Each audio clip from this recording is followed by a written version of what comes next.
आप सभी भाई बहनों का आध्यात्मिक ज्ञानात्मक चैनल की संध्या बेला ज्ञान कक्षा में एक बार फिर स्वागत है।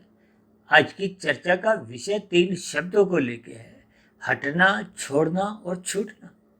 ये हटना शब्द को हमने देखिए काले रंग से दर्शाया है। ये एक तामसी स्थिति है जिसका संबंध हम स्थूल शरीर के स्तर पर करने जा रहे हैं। और ये जो छोड़ना की स्थिति है, ये एक राजसी स्थिति है जिसका संबंध मन बुद्धि से है, सूक्ष्म शरीर से है। और ये जो छूटना, ये छूटना शब्द की हमने एक कारण शरीर से स्थिति जोड़ी है, यानी कि ये एक सात्विक स्थिति है। क्योंकि प्रकृति के 3 गुणों की स्थितियों को ज्ञानपूर्वक समझाने के लिए अक्सर हम कुछ ऐसे शब्दों का चयन शाम की संध्या बेला ज्ञान कक्षा में अक्सर करते रहते हैं, जिनको हम प्रकृति के 3 गुणों की स्थितियों से जोड़कर समझाने का एक प्रयास करते हैं, ताकि प्रकृति के 3 गुणों के लक्षणों का आपको हमें ज्ञान हो। क्योंकि 3 गुणों का ज्ञान विज्ञान आप पर हम जितना अधिक समझ जाते हैं, फिर उतना ही आपको हमें शास्त्रों का ज्ञान विज्ञान समझने में, अपने जीवन में आध्यात्मिक उन्नति करने के लिए सहज ही स्थितियां प्राप्त करने में एक सहायता मिलती है।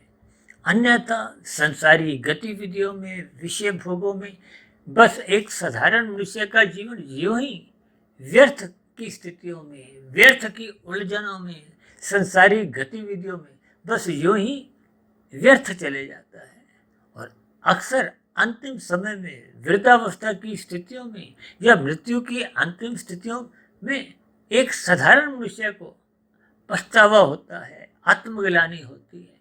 देखिए, जब हम परीक्षा में लगभग 2.5-3 घंटे बीत चुके होते हैं और जब अंतिम 10-15 मिनट रह जाते हैं, उसके बाद तो आपका मेरा पेपर छीन लिया जाता है या आपको हमें देना होता है। किन्हीं भी शब्दों में इनके भावों को आपको हमें ज्ञानपूर्वक समझना चाहिए। क्योंकि आपका हमारा स्थूल शरीर भी देखिए छीन लिया जाता है। किसके द्वारा? मृत्यु के द्वारा। और मृत्यु के समय कारण शरीर में हम जैसी जैसी स्थितियां बना लेते हैं, चाहे वो कर्माशय की हो, चाहे वो संस्कारों की हो, उस बनी हुई स्थितियों के आधार पर ही आपकी हमारी अगली जोनी का निर्धारण होता है। यानी कि परिणाम रूपी जो एक स्थितियां हैं, वो आपको हमें उस किए गए कर्मों, संस्कारों के आधार पर ही मिलती है।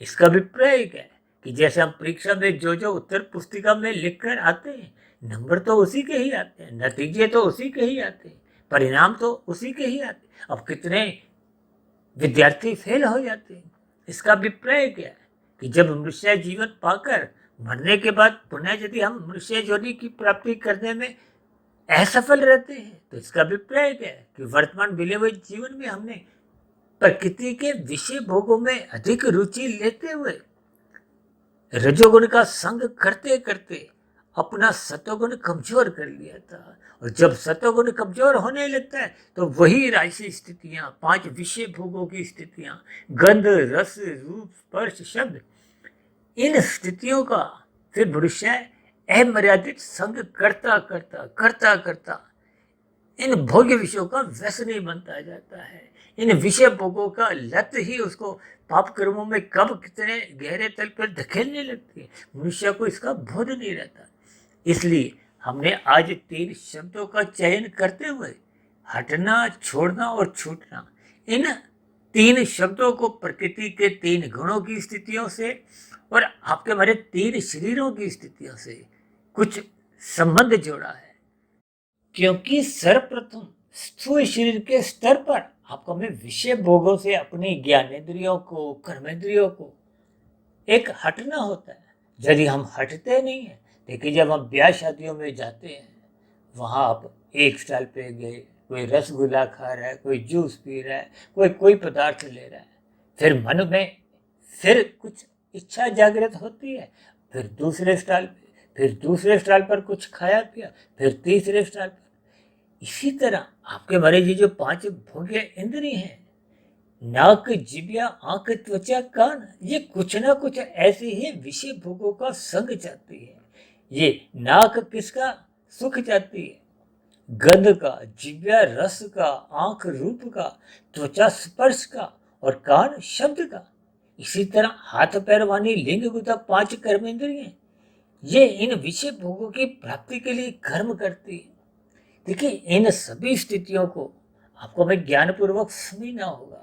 यानी कि ये जो हटना शब्द है ये स्थूल शरीर के स्तर पर इंद्रियों को हटाने से है। इंद्रियों को हटाने का अभिप्राय क्या है कि मन बुद्धि के स्तर पर इन पर नियंत्रण पाने से है, इनको एक भोगों से बचाने से है। देखिए किन्हीं भी शब्दों से स्थितियों को आप समझ सकते हो। यही ज्ञान उपदेश भगवान श्री कृष्ण जी ने गीता में अर्जुन के रथ के घोड़े जो 5 दर्शाए हैं वो आपके हमारे भोग विषय है। उनकी लगाम को मन का है, यानी कि मन बुद्धि के स्तर पर पहले इन विषय भोगों से इंद्रियों को हटाना है। इसलिए हमने ये हटना शब्द को काले रंग से दर्शाया क्योंकि आपका हमारा स्थूल शरीर तामसी है। ये 5 भोग्य विषय गंध रस रूप स्पर्श शब्द जिनसे आपके हमारे स्थूल शरीर का निर्माण प्रक्रिया माता के गर्भ में 9 माह 9 दिन में पूर्ण होती है। तो इन सभी स्थितियों को आपको मैं ज्ञान पूर्वक समझना है। शास्त्रों में तो इसको देखिए स्थूल शरीर के स्तर पर इंद्रिय दोष भी कहा गया क्योंकि भोग विषयों का और इंद्रियों का यानी कि स्थूल शरीर का एक सजातीय संबंध है। इसका अभिप्राय क्या है? देखिए कार्य कारण का तो संबंध बना रहता है क्योंकि कारण क्या है? भोग विषय। कार्य क्या है? आपका हमारा स्थूल शरीर। इसलिए हमने देखिए प्रथम स्तर पर यानी स्थूल शरीर के स्तर पर सर्वप्रथम जोर जबरदस्ती से, जैसे हम कहते हैं ना अपने शरीर को स्थूल शरीर को जोर जबरदस्ती से सत्संग में ले जाओ, गुरु के प्रवचनों को सुनो। जैसे बच्चों को देखिए जोर जबरदस्ती से स्कूल भेजा जाता है, वो रोते धोते जाते। ठीक इसी तरह आपका मरम इंद्रियों के स्तर पर उन विषय भोगों से हटना होता नहीं है, लेकिन मन बुद्धि जबरदस्ती करते हैं। नहीं, इनका संग मत करो, ये आपके जीवन के लिए हितकारी नहीं है। यानी कि मन मार के आपको हमें हटना होता है। किनसे? इन विषय भोगों से। यानी कि जब हम हट जाते हैं, जबकि मन बुद्धि के स्तर पर भले ही आपके भरी अभी आसक्ति बनी होती है, तो ये सभी स्थितियां आपको में हटना का अभिप्राय क्या है कि इंद्रियों के स्तर पर, स्थूल शरीर के स्तर पर या तमोगुण के स्तर पर, यानी कि आपको में इन स्थितियों से बचना है, हटना है। और दूसरी स्थिति क्या है? यानी कि पहले तमोगुण को हटाना है, अब दूसरी स्थिति क्या है? छोड़ना। क्योंकि पहले इंद्रियों के स्तर पर तो हमने देखी जोर जबरदस्ती से छोड़ दिया, अब मन बुद्धि के स्तर पर अभी आसक्ति विचार आते रहते हैं, फुरने उठते रहते हैं। जब आपके बारी स्थूल शरीर के स्तर पर ये हटने की स्थिति मजबूत हो जाती है, तो फिर मन बुद्धि को समझा बुझाकर विभिन्न प्रकार की स्थितियों से यानी कि सतोगुण की लगाम से, देखिए तमोगुण को नियंत्रण में लिया जाता है रजोगुण द्वारा, और रजोगुण को किससे नियंत्रित किया जाता है? सतोगुण द्वारा। यही ज्ञान उपदेश देखिए भगवान श्री कृष्ण जी ने वो जो घोड़ों की लगाम को अपने हाथ में रखा है।